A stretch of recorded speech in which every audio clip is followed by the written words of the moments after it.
We are now about a week and a half into the Easter holidays in the UK, or at least in the area of the UK that I'm in.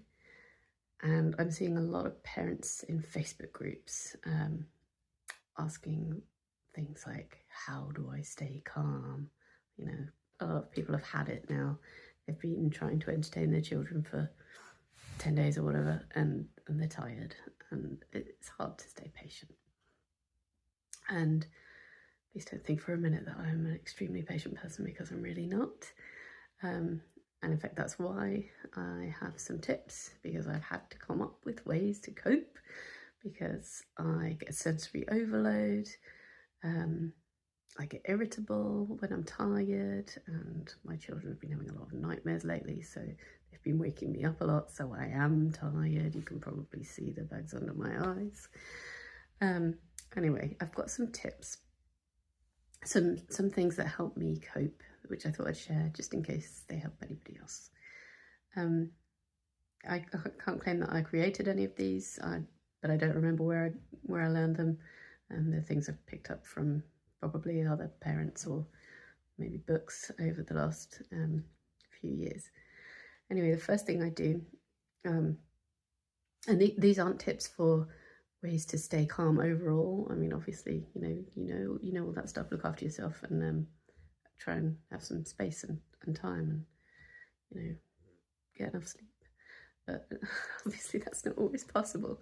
These are tips for in the moment, when you feel like you're going to scream and absolutely lose it.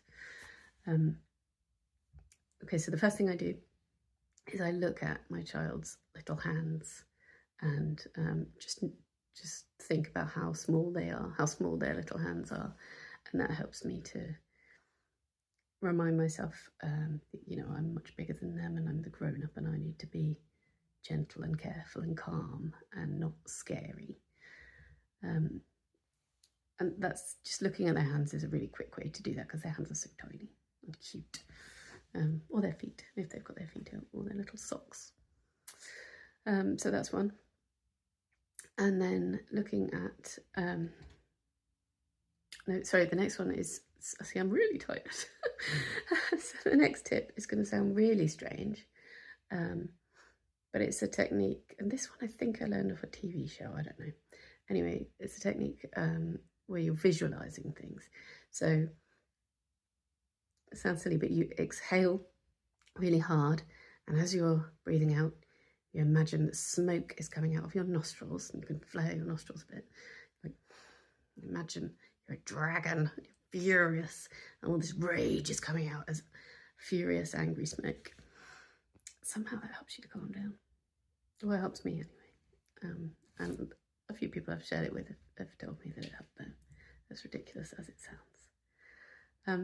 And then the last thing that I do is I try to kind of take steps away from the situation mentally. So this one I think is probably also from a book, but I'm afraid I don't remember which one. But basically you kind of go through an internal monologue. So I'll be thinking, oh, I'm so angry. And then I will consciously try to think, I've noticed that I'm angry. And that just doing that is taking one step away from actually feeling the anger. And then you can get quite silly about it. You can be like, okay, I've noticed that I'm noticing that I'm angry. And that's good. I'm doing really well. I'm noticing things about my body because I'm still in control. I've noticed that I'm noticing these things. I'm really in control. I can take all these steps back and notice these things about myself. And you don't have to go through that whole thing, but noticing that you're feeling angry and that you feel like you might completely lose it is the first step. And once you've noticed it, then you can kind of start reflecting rather than reacting. And obviously if your child is actually punching you or something, then this is a much harder one. You'll need to do one of the earlier tips. But if you have the space to do it, this one is pretty helpful too. Anyway, I hope those help some of you. If not, please share what helps you, because I could do with more tips too. I'm sure anyone who's watched this and is reading the comments would also like to hear what works for you. Thanks, and good luck for the rest of the holiday.